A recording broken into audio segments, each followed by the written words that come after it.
경제인사이트 6월 30일 금요일 투데이 핫경제입니다. 생산과 소비, 투자가 3개월 만에 일제히 증가하면서 트리플 증가세를 기록했습니다. 통계청이 발표한 5월 산업활동 동향에 따르면 5월 산업생산지수는 한 달 전보다 1.3%포인트, 또 소비 동향을 보여주는 소비판매지수는 0.4%포인트, 설비 투자는 3.5%포인트씩 각각 상승했습니다. 국토교통부는 2025년 5월 기준 주택 통계를 발표했습니다. 5월 주택 매매 거래량은 총 5만 5,176건으로 한 달 전보다 16%가 증가한 것으로 집계됐습니다. 다만 1년 전과 비교하면 12.7% 감소했습니다. 5월 누계 기준으로 보면 22만 2,016건으로 1년 전보다 14.6% 줄었습니다. 경기 침체 우려 속에 올해 상반기 전 세계 기업의 인수합병 및 기업 공개 규모가 전년 동기 대비 약 1조 달러, 한화로 약 1,320조 9천억 원이 줄어든 것으로 집계됐다고 블룸버그 통신이 보도했습니다. 코로나19 확산 초기인 2020년을 제외하면 최근 10년 사이에 가장 저조한 것으로 나타났습니다. 피해자를 직접 만나 현금을 전달받는 대면 편취형 보이스피싱 범죄에 대해서도 오는 11월부터는 법률적 구제가 가능해집니다. 30일 정부가 발간한 2023년 하반기부터 이렇게 달라집니다에 따르면 통신사기 피해 환급법 적용 대상에 대면 편취형 보이스피싱도 포함시킴에 따라서 오는 11월 17일부터는 지급정지, 피해금 환급 등의 구제를 받을 수 있습니다. 지금까지 투데이 핫경제였습니다.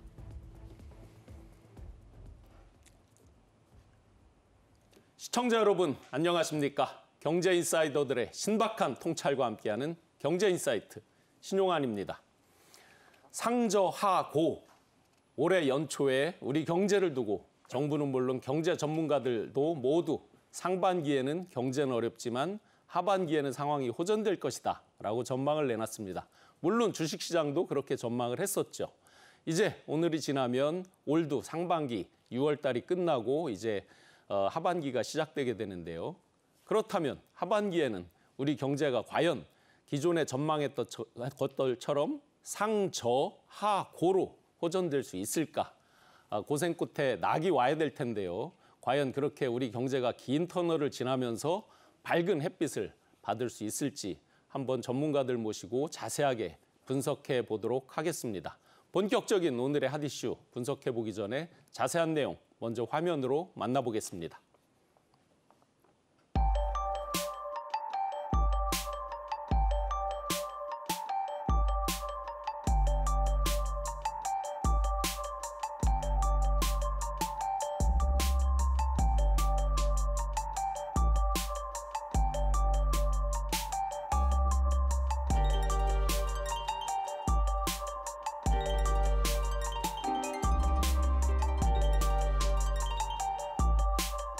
올해 상반기를 돌이켜보면 물가 상승세가 확연히 둔화되고 고용 호조도 이어져 왔으나 경기 측면에서는 대외 여건 악화에 따른 수출 감소로 어려움이 지속되고 있습니다.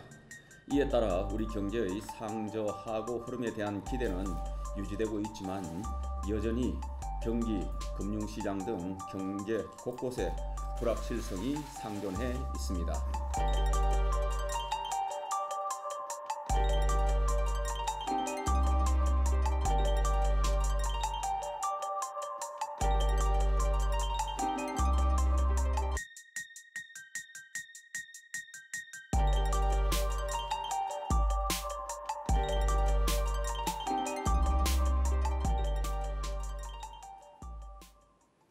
오늘 함께 하반기 경제 전반에 대해서 분석해 주실 전문가 두 분 소개해드리겠습니다.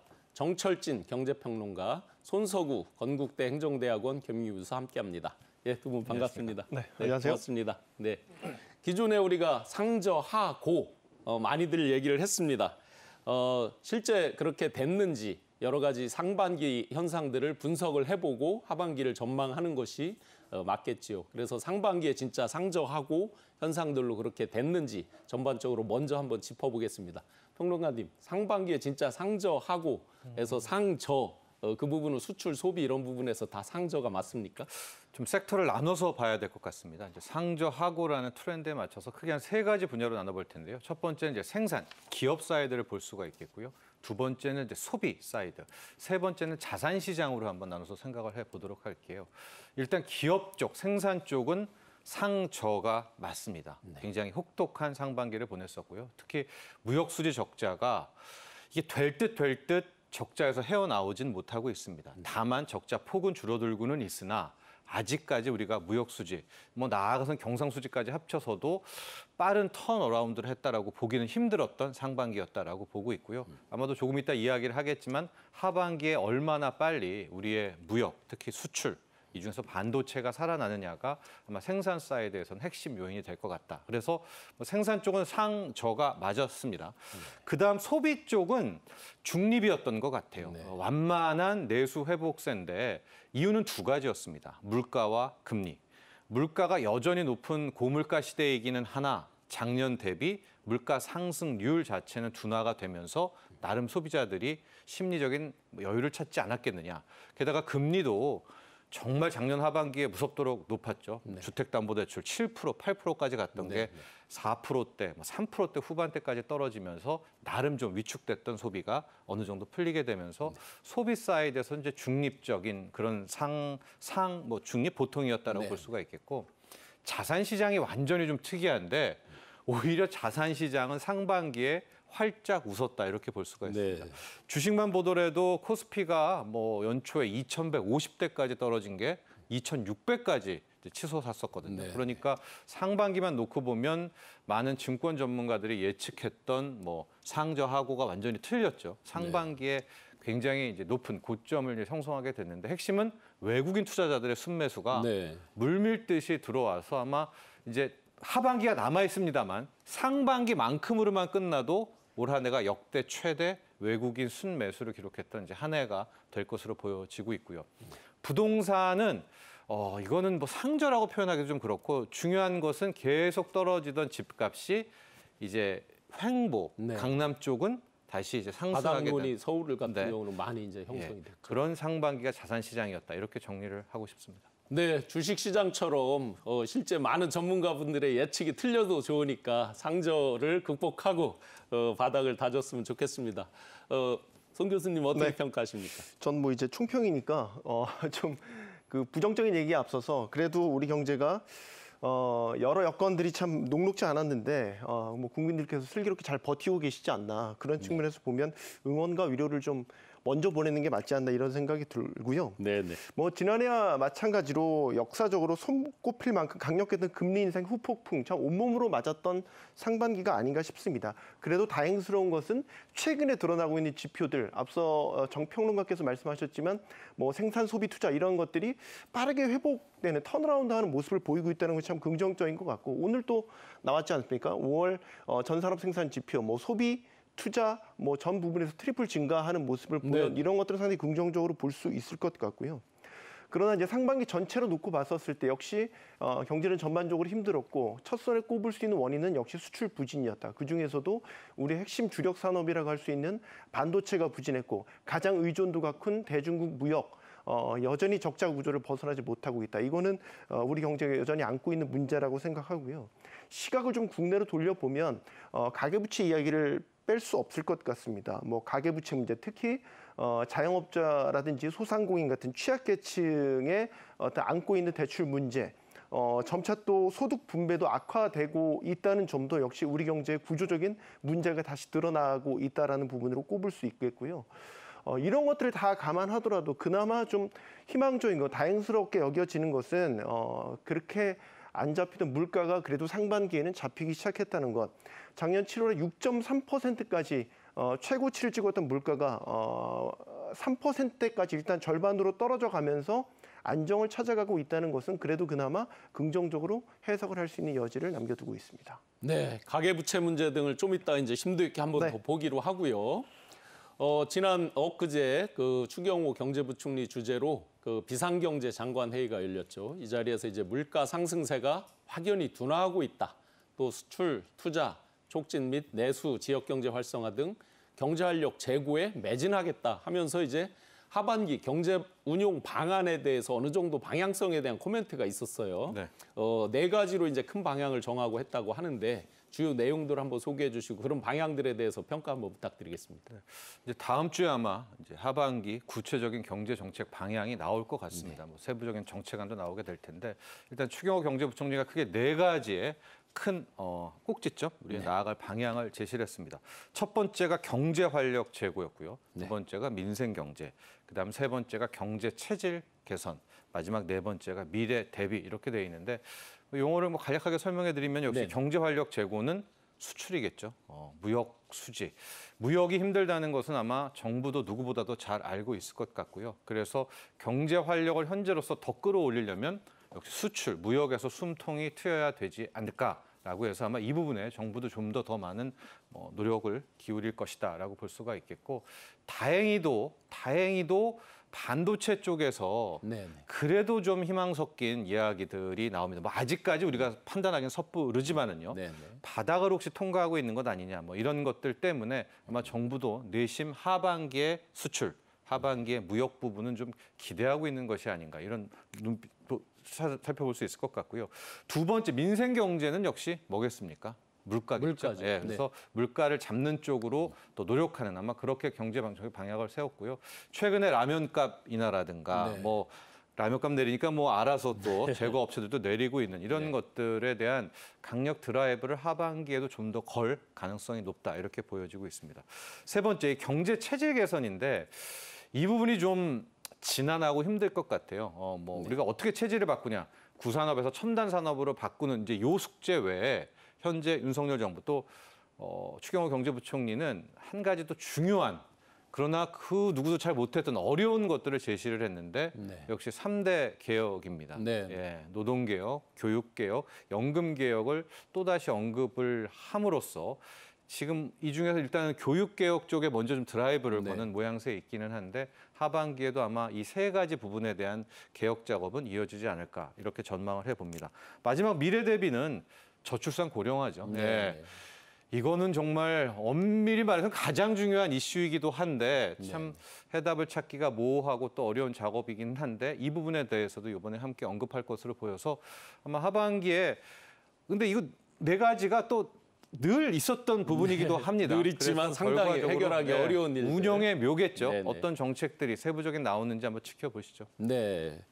지금 정철진 평론가님도 말씀해 주셨는데 뭐니 해도 이제 가장 관건이 물가다라고 얘기를 했습니다. 이제 하반기 경제정책 방향을 운용할 때 이제 상승 곡선을 만들어 내야 될 텐데요. 정부 입장에서는 그러려면 이제 물가가 걱정인데 작년 7월에 한 6.3% 거의 뭐 정점을 찍으면서 많은 걱정을 했는데 다행히 정부 또 각 부처 노력하면서 많이 안정화를 이뤘습니다. 그래서 3%대를 기록하는데 추경호 부총리는 2%대까지도 갈 수 있지 않겠냐 예측을 했고 거꾸로 한국은행 같은 경우는 3.5% 정도 될 거다 이렇게 서로 각각 좀 차이가 있습니다. 어떻게 보십니까? 네, 그러니까 물가 전망 같은 경우는 이제 하향 안정화되는 추세 자체에 대해서는 뭐 이견은 없을 것 같아요. 다만 이제 속도라든지 폭에 있어서는 뭐 기간마다 조금의 차이는 있을 수 있다. 하지만 기본적인 인식 자체는 같다라고 봐야 되겠고요. 말씀하신 대로 이제 지금 물가 상황은 작년에 6%를 찍었다가 지금 3%대까지 절반으로 상승률이 내려왔으니까 분명히 작년에 가팔랐던 금리 인상, 통화 정책, 정부의 노력 뭐 어느 정도로 효과가 있었다라고 평가를 해야 되겠고요. 이제 관건이 하반기에 이제 어느 정도 수준까지 더 안정될 것이냐 이 부분일 텐데 한국은행도 정부도 지금 물가에 대해서는 지금의 안정화 추세라면 월별 기준으로 봤었을 때요. 상승률 자체는 2%대 후반까지는 진입할 수 있을 거라고 보고 있어요. 이렇게 되면 이제 연간 소비자 물가 상승률을 보면 3%대 중반까지는 올해 안정화되는 시나리오를 가지고 있다라고 볼 수 있겠고요. 그럼 그 추세를 계속해서 이어가서 내년까지 봤었을 때는 이제 2%대의 물가 상승률을 유지하는 그림을 정부나 한국은행도 그리고 있다라고 볼 수가 있겠습니다. 그런데 이제 미국도 그렇지만 우리도 마찬가지거든요. 그러니까 여러 가격 변동 품목들을 제외한 근원 물가를 상당히 중요하게 보는데 이 근원 물가의 추세는 쉽사리 꺾이지 않고 있다라는 점은 하나의 변수가 될 수 있습니다. 뭐 이제 에너지나 식료품 같은 이런 것들을 제외한 근원 물가를 얘기를 하는 건데 물론 6월치가 나와봐야 되겠지만 올해 상반기만 보면 여전히 4%대 정도를 유지할 거로 예상이 되고요.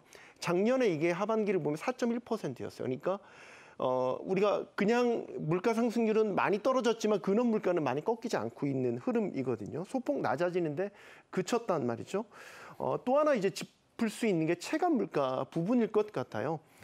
산술적으로 보면 작년보다 상승률이 절반으로 떨어졌으니까 국민들이 느끼는 체감 물가도 많이 낮아져야 되는데 실상 그렇지는 않거든요. 뭐 이런 것들의 원인을 찾아본다면 아무래도 뭐 전기가스 요금도 여기에 해당될 수 있겠고요. 개인 서비스 그중에서도 이제 외식 물가 같은 부분이 여전히 높은 수준을 유지를 하고 있기 때문에 이런 것들에 대해서 물가에 기여하는 기여도를 측정해 보면 한 1.7%포인트 정도 되거든요.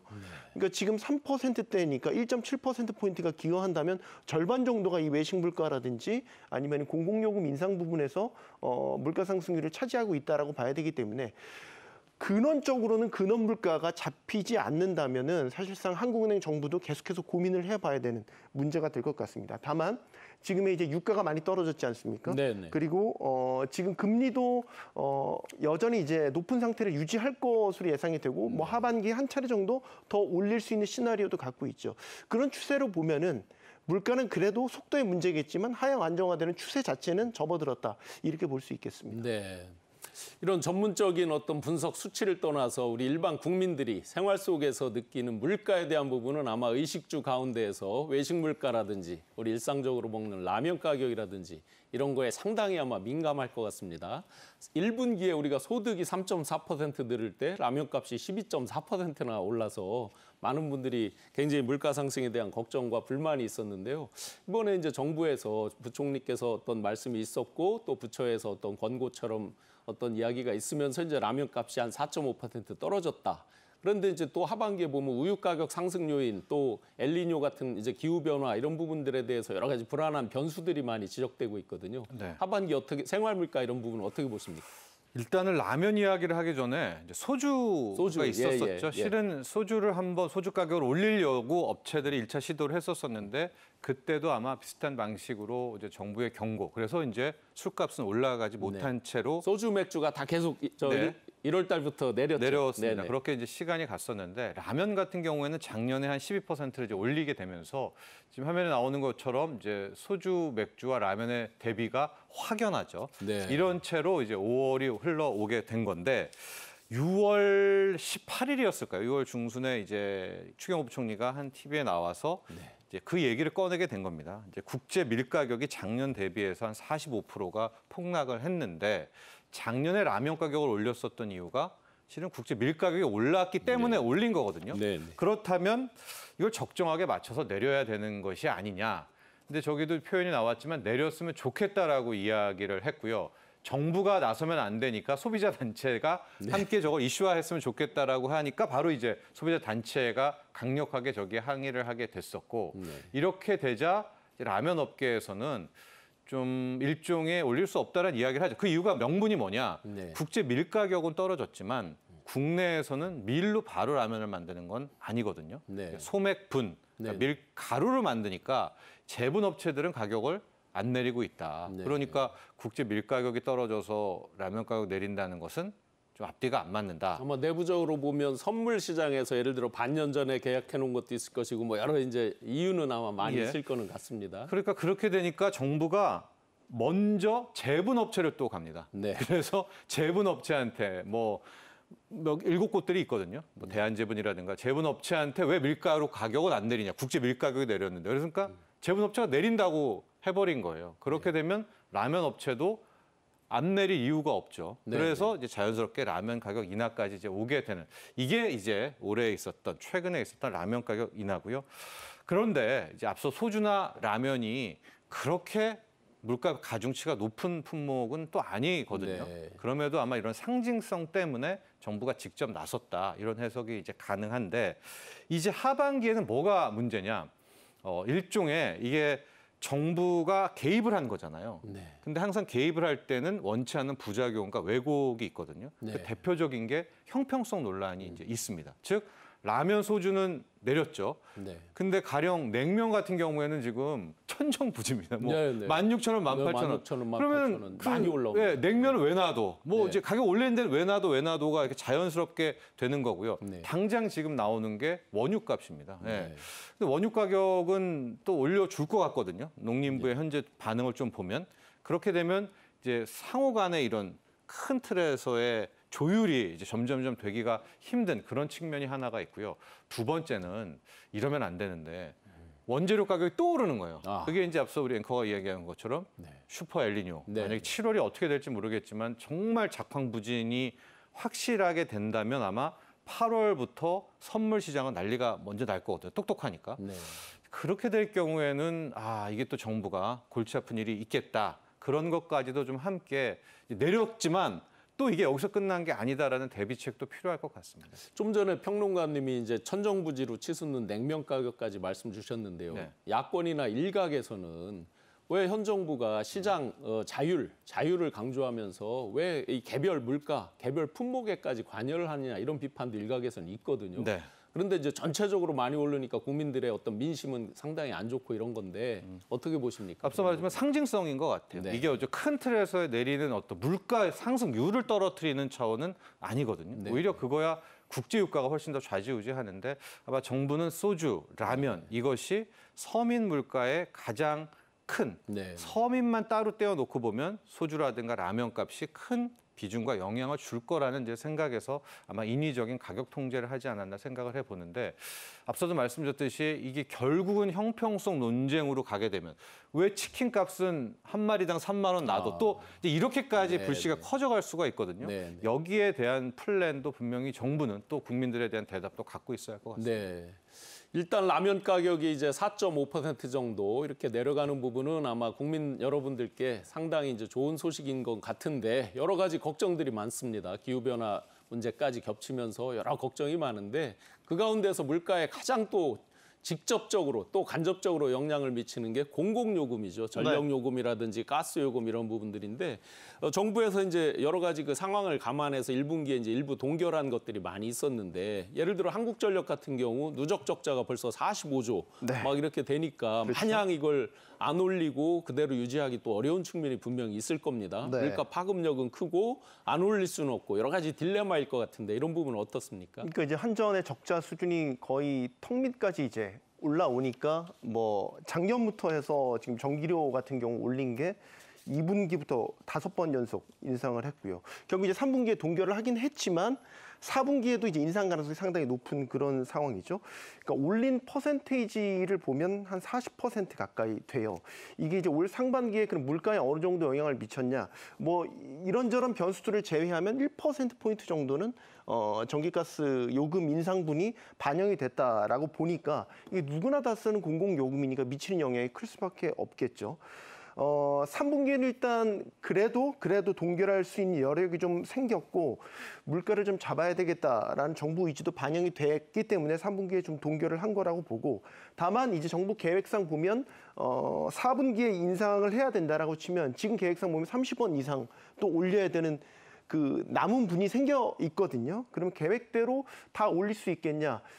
현실적으로 미지수라고 보죠. 이거는 뭐 경제적인 요인 더하기 뭐 비경제적인 어떤 환경들까지 다 감안을 한다면 서민 부담분이 너무 클 수도 있고 또 물가 안정 차원에서 계획대로는 다 올리기 힘들지 않을까라고 좀 조심스럽게 예측을 해 보니까 속도 조절은 있을 거라고 보고요. 다만 한전의 어떤 재무 구조가 다행스럽게 이제 최악의 상태는 그래도 지나가고 있는 것 네. 같아요. 물론 여전히 누적 적자는 40조 원이 넘지만 분기별 적자로 봤었을 땐 2분기를 끝으로 3분기에는 지금 흑자 전환 가능성도 지금 엿보이고 네, 있거든요. 좀 많이 적자 부분이 좀 개선되는 추세에 있네요, 네. 일단. 그러니까 네. 앞서 작년부터 어떻게 좀 그 감당을 해왔던 부분이 좀 어느 정도 효과를 내고 있기 때문에 3분기 운용 상황을 보고 4분기에 결정을 할 텐데 지금 계획던 분만큼은 올리기는 쉽지는 않을 거다.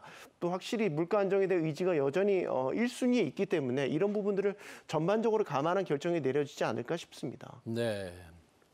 이렇게 이제 물가는 물가대로 잡아야 되지만 또 대한민국의 미래를 위해서는 여러 가지 그 노동개혁, 교육개혁, 연금개혁 등 그런 구조개혁, 규제 혁신을 통해서 경제 체질을 바꿔나가는 노력이 또 병행이 돼야 되는 상황입니다. 아마 경제부총리를 포함해서 많은 분들이 지금 몸이 2개라도 부족할 상황일 것 같은데요. 이런 기업 규제 장벽을 제거하고 경제 체질을 개선해 나가는 이런 노력들이 있는데 앞으로 실질적인 이런 분야의 정책이 나올 수 있을까요? 이 3대 구조개혁은 현 정부가 이제 이미 네. 천명했었던 것이었기 사실은 때문에 모든 네. 정부가 천명을 했지만 못했던 거죠. 예, 안 됐던 부분이었는데 현재 3대 개혁을 다시 한번 추경호 부총리가 이제 경제 체질 개선이라는 이제 목표 하에 이제 이야기를 꺼냈습니다. 근데 잘 보시면 우리가 전국 또 흐름도 놓쳐서는 안 되는 게 내년 4월에 총선이 있지 않습니까? 그렇죠. 그래서 노동 또 연금, 교육을 놓고 본다면 연금 개혁을 막 하반기에 어떤 구체안을 내놓고 밀어붙이기에는 오히려 좀 시간이 굉장히 많이 필요로 하는 작업이고요. 노동개혁과 교육개혁 아마 두 가지의 포커스를 맞추게 될 것 같고 제 생각에는 올 하반기 정책에서는 교육개혁 부분을 상당히 좀 심도 있게 먼저 치고 들어가지 않을까라는 생각을 지금 이미 이제 해봅니다. 교육개혁의 일환이 이제 여러 가지 나타나고 있는 거죠. 네, 뭐 킬러 문항 또 사교육 사교육부터 시장에. 해가지고 이제 그런 식으로 해서 아마 들어가게 되는 네. 사교육과 공교육 부분, 특히 이제 사교육 시장에 대한 어떤 개혁안을 생각하지 않을까라고 보고가 네. 있습니다. 그래서 다음 주에 발표된 하반기 경제경책 방안에서 경제 체질 부분은 저는 상당 부분 교육 개혁 부분에서는 구체적인 안이 나올 수 있지 않을까. 그러나 연금 개혁은 아마 총선 이후까지 좀 보게 되는 긴 플랜으로 짜고 아마 들어가지 않을까라고 조심스러운 예측을 해봅니다. 네, 많은 분들이 실제 이제 이 지난 정부 또 지지난 정부에서 천명을 했지만 못했던 것들이 이제 총선의 역량 이런 것들 때문에 그러다 보니까 네. 역사와 승부를 해야 된다 이럴 정도로 굉장히 어려운 개혁 과제라는 것들을 다 알고 있고 또 그런 말씀들을 많이 하시거든요. 그렇습니다. 특히 연금 개혁 같은 경우에는 어디든 해야 됩니다. 지금 이제 현재 국민연금, 네. 국민연금뿐인가요? 건강보험, 네, 이제 출산 고령화까지 네, 이것까지 맞물려서. 다 하게 네. 되면 참 하기는 해야 될 것 같은데 네. 뭐 말씀하신 대로 여러 장벽들 때문에 자꾸만 늦춰지고 있네요. 네, 굉장히 어려운 숙제. 하여튼 솔로몬의 지혜를 잘 발휘해야 될 것 같습니다. 여러 가지 이제 그동안 난관 가운데에서도 제일 우리 대한민국이 상반기에 힘들었던 게 이제 무역 수지 적자가 계속됐다는 거죠. 반도체라든지 여러 분야에서 이제 고전을 하면서 그런데 이제 여러 전문가들 사이에서 이게 어느 정도 바닥을 친 거 아니냐라는 조심스러운 예측도 있고 이창양 산업통상자원부 장관도 정부 청사에서 열린 그 범부처 수출 상황 점검 회의에서 무역 수지 흑자 달성도 이제 6월부터는 가능할 수 있겠다라고 조심스럽게 예측을 하기도 했습니다. 물론 그 흑자에 따라서 당연히 하반기 내수 경기도 반등할 걸로 이렇게 보는 거고요.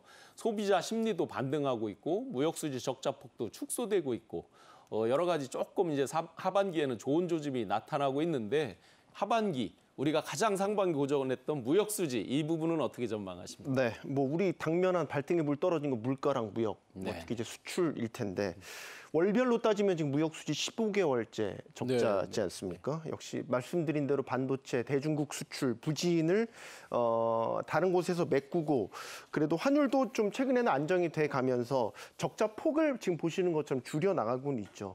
그래서 지금 뭐 정부에서도 조심스럽게 예측을 하지만 월별 기준으로는 흑자로 돌아설 가능성이 있다. 6월에 말이죠. 지금 나오는 게 6월 같은 경우는 20일까지 기준이거든요. 지금 말까지 이제 오늘까지 집계를 한 수치가 이제 내일 나오게 될 텐데 뭐 정부 기대대로 흑자로 돌아설 가능성도 큽니다. 다만 이제 구조를 보면 수출이 온전히 늘어나서 흑자가 난다기보다는 수출이 는 것보다는 이제 수익 감소폭 때문에 네. 뭐 쉽게 말해서 불황형 흑자 구조는 여전히 갖고 있다는 한계는 안고 있지만 그래도 수출 증감률 자체도 마이너스였다가 최근에 이제 플러스로 돌아서고 있는 여러 긍정적인 지표는 분명히 나오고 있는 것 같습니다. 지금 무역 수지 같은 경우도 16억 달러 지금 적자를 기록하고는 있지만 이런 추세로 가면은 하반기에는 계속해서 뭐 흑자, 적자 이렇게 좀 왔다 갔다 하면서 연간 기준으로 보면은 작년에 비해서는 훨씬 더 적은 무역 적자를 기록할 것으로 보이고요.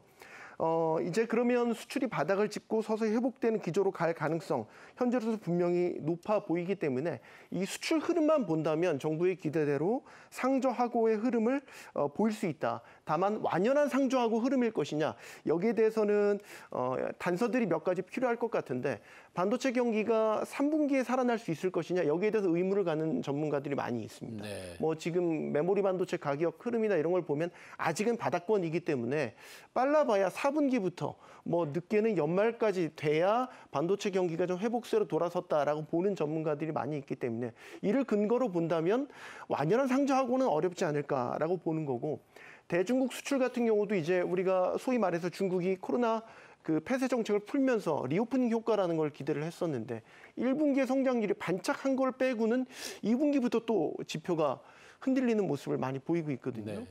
이런 대중국 수출이 완연한 회복세를 기대하기에는 아직까지는 쉽지 않은 구조이기 때문에 이 크게 두 가지 변수가 완연한 회복세를 보이기 전까지는 상저하고 흐름의 완연한 회복세를 기대하기는 어렵지 않을까. 라고 보여지고 있습니다. 네, 좀 전에 자료에서 봤듯이 이제 그 무역 수지 적자가 대폭 줄어들면서 아주 좋은 시그널이 있고 수출 증가율이 급격하게 회복되면서 이제 5.3%까지 6월달에 이렇게 증가를 하고 있어서 생산, 소비, 투자 이 세 가지가 다 증가하는 트리플 증가. 세를 보이고 있어서 아주 낙관적이고 동행지수도 4개월 연속 좋은 쪽이라고 해요. 선행지수도 네. 좀 개선이 되고 있다고 네네네. 하고. 동행지수는 아주 상당히 괜찮죠. 근데 이제 선행지수도 개선은 되고 있는데 여전히 기준치 이하라고 봐야 되고 저는 이제 우려하는 거는 설비 투자 5월분이 이제 뭐 증가로 돌아서긴 했지만 작년부터 해서요. 설비 투자가 굉장히 마이너스 폭이 컸어요. 설비 투자가 왜 중요하냐고 한다면 뭐 기업들이 수출을 하려면 뭐 기계류라든지 여러 이제 설비에 대해서 투자를 해야 그 다음에 생산을 하고 그게 이제 수출 지표로 이어지는 뭐 이런 흐름을 갖고 있는데 작년부터 이제 워낙 고금리에 시달렸기 때문에 환율도 안 좋았고요. 설비 투자 부분이 많이 마이너스 폭으로 떨어졌다라는 거는 수출이 회복되기에는 어느 정도 시차를 두고 시간이 걸릴 것이다라는 결과로 해석해 볼 수 있는 부분이라고 보여지고 최근에 이제 그 기업인들 대상으로 경기 판단에 대한 설문조사 같은 경우를 보면 물론 좋아질 거라는 대체적인 추세는 동의를 하는데 시기에 있어서는 3분기가 될 것이냐라고 보기에는 아직 좀 미온적인 반응들이 많고 좀 더 시간이 필요하다. 4분기로 봐 좀 시차를 좀 늦추는 시각들이 짙어지고 있기 때문에 상저하고 흐름은 분명히 하나 완연한 상저하고 흐름이냐 여기에 대해서는 아직까지는 좀 판단해볼 여지들이 많이 있습니다. 네, 상저하고의 핵심이자 대한민국 경제 회복의 어떤 시그널이 될 수 있는 아주 주요 품목 반도체죠. 반도체에 대해서 KDI조차도 반도체 경기 회복에 따라서 하반기 우리 경제 회복 그 퍼센테이지가 좀 달라질 거다라고까지 예측을 하는데 하반기 어떻게 반도체 어떻게 보십니까? 일단 반도체 자체를 한번 분석해 보고요. 그다음에 외부 요인 뭐 두 가지 나눠볼 수 있을 텐데 반도체 같은 경우가 회복을 할 때 첫 번째 기본은 가격 바닥을 찍는 겁니다. 그래서 반도체가 더 가격이 특히 메모리 반도체가 더 안 떨어져. 이 정도면은 가격 바닥은 확인했어. 그러면 1차 산을 하나 넘은 거고요. 그다음에 나오는 산이 재고 바닥입니다. 이게 뭐냐? 재고가 계속 쌓이다가 어느 날부터 재고가 감소하는 턴이 있거든요. 이렇게 되면 이제 두 번째 산을 넘게 되고 그럼 자연스럽게 마지막 남은 경기산을 넘게 되면서 이제 반도체가 시클리컬하게 살아나는 이제 이런 모습을 보이는데 아직까지 그동안 가격 바닥도 우리가 확인을 못했어요. 네. 이 정도 떨어진 게 거의 끝인가 만가 했다가 엊그제 일단은 이제 마이크론, 미국의 메모리 반도체 회사 CEO가 매출액의 바닥은 지난 것 같다. 이게 바꿔 말하면 가격 바닥은 확인한 것 같다라는 뜻이거든요. 그렇게 됐기 때문에 아직 우리가 안심할 단계는 아니지만 특히 삼성전자도 메모리 반도체에서 일단 감산에 돌입했기 때문에 가격 바닥 정도는 확인한 것이 아닌가. 그러면 우리가 앞으로 3분기 혹은 연말에 확인할 부분은 이제 재고 감소가 언제 나오느냐. 이게 관건일 것 같습니다. 그런데 지금 글쎄요. 아직 우리가 3분기에 확신을 갖기에는 좀 그렇고요. 그러나 우선 일단은 가격이 바닥이라는 요점 하나 때문에 적어도 주가는 빠르게 반등을 했죠. 삼성전자도 뭐 4만 전자, 5만 전자에서 7만 3천 원까지 가져온 게 이제 요 가격을 가지고 하나 왔고 앞으로 우리가 바랄 것은 재고가 언제부터 좀 줄어드는가. 여기에 좀 초점을 맞추면 좋겠는데 바람으로는 당장 뭐 9월, 10월 넘어가면서부터 좀 이런 소식이 들렸으면 하는 바람은 가져보고는 있지만은요. 네. 이건 우리가 좀 더 지켜봐야 되겠고 이게 그럼 어떻게 풀리느냐? 외부 변수가 있는데 네. 이건 역시 긴축과 중국입니다. 네. 이제 미국이 긴축을 또 시작한다? 그러면 이제 경기가 또 얼어붙겠죠. 네. 그러면 수요가 안 늘어나니까 당연히 재고가 또 쌓이겠죠. 네. 그렇게 되는 긴축이라는 이슈가 외부 변수가 있고 두 번째는 중국입니다. 네. 중국이 못 살아나면은 우리가 거의 반도체 수출의 절반이 중국인데 중국이 사줘야죠. 그럼 또 재고는 뭐 줄어들 생각이 없지 않겠습니까? 그래서 재고가 감소되는 것이 중요한데 거기를 위해서는 미국이 좀 더 덜 긴축적으로 또 중국을 덜 규제해서 중국이 좀 빨리 성장 엔진이 도는 이게 하반기의 관건이라고는 보고 있는데요. 글쎄요. 중국이 어쨌든 저는 개인적으로 경기 부양은 할 것 같거든요. 네. 미국과 상관없이. 네. 그래서 조심스럽지만 저는 중국의 경기 부양에 한번 일단 기대를 걸어보자. 어떤 경기 부양책이 나올 수는 없겠지만은. 네. 그래서 뭐 저희가 경기 부양책 구체적으로 나오면 따로 한번 중국 이슈를 네, 네. 또 해보도록 하죠. 예. 네. 최근에 그 중국 리창 총리가 네, 네. 이제 공식 석상에서 2분기 경제에 자신감을 피력하는 발언을 했거든요. 네. 그리고 이제 뭐 중국 경제에 대한 여러 우려들이 있는 건 아닌데 뭐 자신 있다라는 취지의 발언들을 했어요. 그러니까 총리가 그런 공식 석상에서 얘기를 했다라는 거는 뭐 시장 전문가들 얘기하기에는 이제 뭔가 카드를 갖고 풀기 시작하겠구나라는 시그널로 해석을 네. 하고 있거든요. 그러니까 사실 주목했던 게 2분기에 생각보다 지표가 안 좋았으니까 언제 그 부양책을 내놓을까 이런 것들이 이제 사전적으로 금리를 조금씩 낮추는 이제 이런 것들이 나타났다면 이제 정부 차원에서 뭔가 이제 집행을 풀고 뭐 대규모 경제 정책들을 이제 풀어내는 이제 그 다음 시그널을 기다려왔는데 최근에 리창 총재의 발언을 보면 정평론 말씀하신 것처럼 이제 뭔가 카드를 쓸 때가 됐구나 타이밍을 보고 있구나. 라는 걸로도 볼 수 있기 때문에 뭐 이런 거 보면 반도체랑 빗대어 생각해 본다면 긍정적인 시그널을 볼 수 있는 거죠. 네. 네. 네, 미국과 중국의 영향력이 아주 큰 수출입, 그에 따른 무역 수지 그리고 물가에 대한 전반적인 부분들을 살펴봤는데요. 뭐니 해도 머니가 도는 것을 우리가 체감적으로 느끼려면 내수가 진작돼야 되겠죠. 아마 소상공인분들의 경제 활동하고도 밀접하게 관계가 될 텐데요. 과연 이렇게 내수를 진작시키기 위해서 대출도 좀 늘리고 통화 공급량, 돈이 도는 양을 좀 늘려야 된다는 의견도 있는데 그런 부분은 어떻게 보십니까? 네, 보통 이제 우리가 경기 부양을 한다고 하면 정부가 손쉽게 쓸 수 있는 카드가 뭐 금리를 낮추고 대출 규제 완화해서 통화량 늘린다. 네네. 그래서 내수해서 돈이 돌게 만든다. 이게 이제 전통적으로 쓸 수 있는 카드인데 물론 돈이 돌게 만드는 그 목적 자체는 중요하지만 그 수단이 지금 상황에서는 뭐 예를 들어 대출 규제를 푼다라든지 이런 걸로는 갈 수는 없을 것 같아요. 뭐 지난 2년 가까이 300bp 금리 올려가지고 물가 잡으려고 그렇게 애써 왔는데 이걸 다시 대출 규제를 완화를 해서 어떤 시중에 돈이 돌게 만든다 이건 아닐 것 같고 지금 뭐 대출 규제 일부 완화를 한다고는 하지만 그거는 분명히 목적성을 갖고 하는 것이고 예, 역전세난 완화라든지 이런 그렇죠. 아주 특정의 목적인 거죠. 네, 그리고 이제 그것 또한 한시적으로 시행될 가능성이 현재로선 높고요. 지금 어떤 돈을 푸는 방식에 있어서 민간에 있어서 어떤 통화량을 늘리게 하는 거 너무 위험할 수가 있습니다. 다 아는 얘기지만 우리 전체 가계부채 규모가 뭐 국내 총생산 규모를 넘었다는 것 아니겠습니까? 네. 이 얘기는 뭐 지금 우리 능력 대비 빚이 더 많은 상황이다 이렇게도 볼 수 있기 때문에 대출 규제를 풀어서 통화량을 늘리는 거는 뭐 풍선을 자칫 터트리는 그런 부작용을 낳을 수 있다라고 보고요.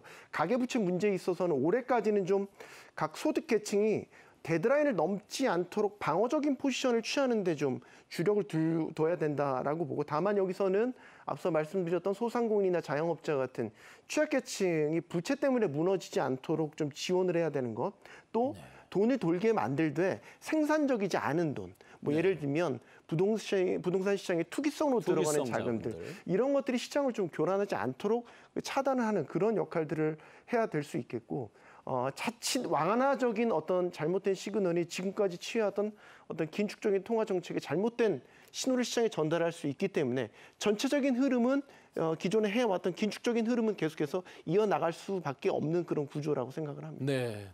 통화량 하면 뭐 뭐니 해도 금리인데요. 캐나다나 호주 그리고 이제 영국까지 금리를 계속 올리면서 한국과의 격차는 점점 커지고 있는 상황인데 우리 한국은 어쨌든 최근 계속해서 유지를 했습니다. 과연 이런 기조, 국제적인 어떤 흐름과 조금 차이가 나는데 계속 이런 기조를 유지할 수 있을까요, 우리가? 저희가 이제 펀더멘털 외로 통화 정책이라든가 금융 쪽 사이드를 보면 역시 하반기의 최대 이슈는 금리입니다. 더 정확히는 이제 통화 정책이겠죠. 네.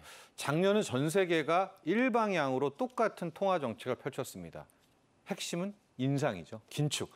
자고 일어나면 올리고 그 다음 달 또 올리고 또 올리고 전 세계가 금리 인상을 갔다가 올해 조금 특징적인 것은 각계격파입니다. 올리는 나라는 올리고 멈추는 나라는 멈추고 덜 올리는 나라는 덜 올리고 이제 이런 현상으로 상반기를 보내왔다라고 볼 수가 있을 텐데 지금 뭐 화면에 나오는 것처럼 미국이 올리긴 올렸습니다만 상당히 인상폭은 작년에 비해서는 좀 덜했고요.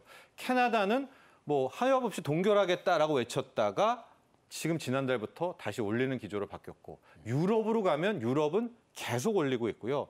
또 하반기에도 계속 올리겠다는 방침. 그리고 우리나라는 저기 네 번째 보이죠. 계속해서 3.5%로 이제 동결 기조를 가고 있는데 먼저 우리나라를 놓고 보면 크게 세 가지입니다. 물가, 경기, 환율이에요. 네. 그러니까 이창용 총재가 늘 보는 게 물가, 경기, 환율인데 지금 물가를 놓고 보면 약간의 두려움이 있어요. 그래서 금리 인하를 꿈도 꾸지 마라, 시기상조라고 계속 말하는 것은 현재 한국은행 총재 역시도 하반기에 금리가 들썩일 가능성, 물가가 들썩일 위험성이 있다. 핵심은 원자재 가격이 들썩일 때 들썩일 수 있다라는 이제 그런 부분이어서 아직은 인상 카드를 움켜쥐고 있어요. 반면에 경기, 우리나라의 펀더멘탈을 보면 지금 인하해야 됩니다. 그 정도로 안 좋기 때문에. 즉 경제 성장률을 스스로 낮추고 있기 때문에 두 번째 요인으로는 인하 요인이고요. 세 번째가 환율인데 우리가 지금 미국과 기준금리 차이가 역대 최대치로 벌어졌거든요. 네. 1.75%포인트인데도 오히려 달러 자금이 안 빠져요. 네. 오히려 들어오고 있습니다. 이런 차원이라면은 이 외환이 큰 고려사항은 아니기 때문에 우리나라의 통화정책, 하반기 통화정책은 아마 지금 물가 하나만 보고 갈 가능성이 높다. 그래서 네. 8월까지, 근데 8월, 9월, 10월 이때 나오는 부분에 따라서 아마 판단을 하게 될 텐데 저는 한 1회 정도는 우리나라도 금리 인상할 가능성은 네. 있지 않느냐라고 격차가 이제 더 벌어지면 더 이상 안 되니까요. 이렇게 근데 좀 어려울 것이다. 그렇게 바라보고 있고 세계적으로 봤을 땐 역시 미국이죠. 미국의 중앙은행, 연방준비제도 이사회가 지금 7월, 9월 연속 2번을 올린다라고 계속 말하고 있는데 예고를 하고 있는 거죠, 사실. 진짜 2번 올리면 네. 힘들어져요. 네. 이건 뭐 자산 시장뿐만이 아니라 이게 실제 실물 경기도 힘들어지고 또 은행들 대란 일어날 것 같거든요. 네. 그런데 현재까지 연준이 올린다고 하니 뭐 어쩌겠습니까? 그래서 앞으로의 우리의 숙제는 7월과 9월 진짜 연준이 금리를 올리는지에 대한 확인이 아마 하반기 초입 부분에서의 큰 변곡이 되지 않을까 이렇게 보고 있습니다. 네.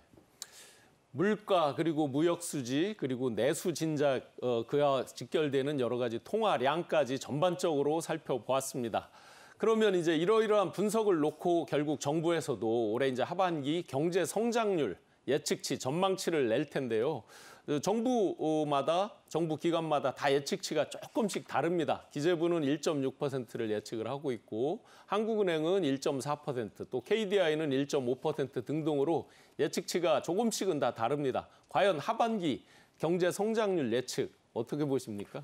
현재 보면 한국은행이 가장 낮습니다. 네, 1.4%까지 하향 그렇죠. 조정을 했죠. 그러니까 한국은행 입장에서는 금리 동결도 언밸런스인 거예요. 왜냐하면 스스로 저렇게 경기를 성장률을 낮췄으면은 인하를 해야 되는 건데 물가 이슈 때문에 동결을 했다라고 볼 수가 있겠고 이제 마지막 남은 정부인데요. 아마 다음 주에 발표된 하반기 경제정책 방향에서 하향 조정을 할 것 같습니다. 그런데 네. 한국은행 정도는 아닐 것 같고요. 저는 네. 이제 KDI 수준으로 1.5% 정도로 아하. 이제 하향 조정을 이제 하지 않을까라고 보고 있습니다. 네. 그리고 결국 이 역시도 이 목표를 낮춘 다음에 결과물이 더 이거를 비트하면 이겨내면 좋잖아요. 그렇게 되면 일단 1.5까지 낮췄는데 하반기에 무역이 좀 살아나게 된다면 특히 뭐 결과론적으로는 1.6% 이상도 저는 갈 수도 있지 않을까 조심스럽게 한번 바라보고 있습니다. 네. 전반적으로 이제 경제 성장률 전망치까지도 알아봤습니다. 이제 하반기 경기 부양을 위해서 정부가 적극적으로 재정 정책을 쓸 때라고 많은 전문가들이 조언을 하고 있습니다. 부작용을 최소화하면서도 하반기 경기를 부양하기 위해서는 과연 어떤 부양 정책, 재정 정책을 써야 되는지 손 교수님 네. 어떤 방안을 써야 될까요? 이제 민간 소비도 있지만 정부 소비라는 것도 있거든요. 네. 이게 정부 소비 성장률이 이제 올해 상반기에 3%대였는데 하반기에는 이게 이제 2%대로 떨어질 거라고 보고 있어요. 그러니까 정부 소비라는 게 이제 쉽게 말해서 재정으로 경기를 부양한다, 뭐 이렇게 볼 수 있는 거죠. 정부가 상반기에 재정 집행률을 상당히 많이 높였거든요. 이거는 공격적인 긴축을 방어하기 위한 정부 차원의 어떤 대응이다 이렇게 볼 수 있는데 또 여기 하나 더 할 건 뭐 법인세 인하라든지 부동산 세제 완화라든지 이런 것들을 통해서 세수 감소폭이 상당히 컸어요. 어떻게 보면 이제 불가피한 결과다 이렇게도 볼 수 있겠는데 그럼 이런 시점에서 가장 손쉬운 카드 뭘까라고 보면 추경이겠죠. 네, 추경인데 지금 윤석열 정부의 기조를 보면 추경을 선택하진 않겠다라고 유지를 하고 있죠. 민간 중심으로의 어떤 경제 패러다임을 전환하겠다. 이런 방향성을 놓치지 않으면서 당면한 경기 침체 위험을 방어해내는 어떻게 보면 서로 좀 결이 다른 정책들을 동시에 해내야 되는 숙제를 안고 있다라고도 보여집니다. 그러면 여기서 이제 추경을 하지 않는다라는 가정하에 부족한 재정 여건 속에서 이런 공백을 최소화해야 되기 때문에 결국엔 이거는 정책의 디테일 또 집행 능력이 하반기에도 성과를 가리게 될 것이다라고 보여지고요. 그래도 구조적인 정부 재정 집행의 부족분은 민간에서 충당을 해줘야 된다라는 얘기인데 하반기에는 이제 앞서 뭐 이제 경제 방향 나오겠지만 기업을 비롯해서 민간 투자 활성화하는 규제 개혁 의지를 정부가 또 피력하고 있기 때문에 이 부분에 대해서도 좀 가시적인 성과를 지켜봐야 될 필요가 있겠고요. 좀 눈을 바깥으로 돌려보면 정치 외교적인 또 변수들도 최근에 많이 일어나고 있지 않습니까? 이런 변수들이 또 우리 경제 발목을 잡지 않도록 정부가 방향 설정이라든지 철저한 리스크 관리도 필요한 시점이라고 보여집니다. 네. 마지막으로 보고 싶은 게 이 분배에 대한 지적을 꼭 하고 싶은데 자본의 속성이라는 게 위기에 조금 더 빈익빈 부익부가 심해지는 경향이 있고 1분기에 그런 그 지표들이 나타났거든요. 그러니까 하반기에는 물론 이게 일시적이고 과도기적인 현상일 수 있기는 하지만 상대적으로 소홀해질 수 있는 취약계층에 대한 지원, 복지 문제에도 동시에 좀 신경을 써야 되지 않을까라고 생각을 해보게 됩니다. 네, 하반기 경제 운용 짧게 마무리 한번 부탁드리겠습니다. 재정이니까요. 말씀드릴 텐데 아마 재정 여력이 크지 않을 겁니다. 현재 목표치가 지금 4월까지 뉴게만 해도 30조 이상이 덜 거쳤거든요. 이런 상황이라면 글쎄요. 정부의 운용폭도 그리 크지 않을 거라고 보고 있고 그러나 현재 또 정부가 내세우는 게 건전재정 아니었겠습니까? 그래서 일단 올 하반기에는 그 기조대로 일단 운영하면서 쓸데없이 썼던 그런 지출 항목들 있잖아요. 그런 것들을 배제하는 좀 그런 알뜰한 살림하는 모습을 보여준다면 국민들도 이제 그다음에 뭐 조심스럽게 증세라든가 이런 이야기를 꺼냈을 때 호응할 수 있지 않을까 이렇게 보고 있습니다. 네, 물가로부터 재정 운용까지 또 정부의 운용 방안까지 폭넓게 하반기 경제정책 운용 방안 등등에 대해서 살펴봤습니다. 아마 정부의 경제정책 운용 방안 또 하반기 전망 이런 것들을 놓고 우리 각 가계 경제 주체들도 어떻게 운용해야 될지 많은 힌트가 됐으리라고 생각합니다. 오늘 함께해 주신 정철진 경제평론가님, 손석우 건국대 행정대학원 겸임교수님 감사드립니다. 네, 고맙습니다. 경제인사이트 오늘 준비한 소식은 여기까지입니다. 날씨에 베팅하라. 최근 슈퍼엘니뇨 등 각종 그 기상 위기, 기상 이변으로 여러 가지 우려가 많은데요. 기후가 또 날씨가 경제에 미치는 영향도 점점 커지고 있습니다. 다음 시간에는 기후, 날씨가 우리 경제에 미치는 영향에 대해서 또 기후위기 속에서 우리는 어떠한 준비를 해나가야 되는지에 대해서 자세하게 분석해 보겠습니다. 네, 오늘 함께해 주신 시청자 여러분 감사드립니다. 감사합니다.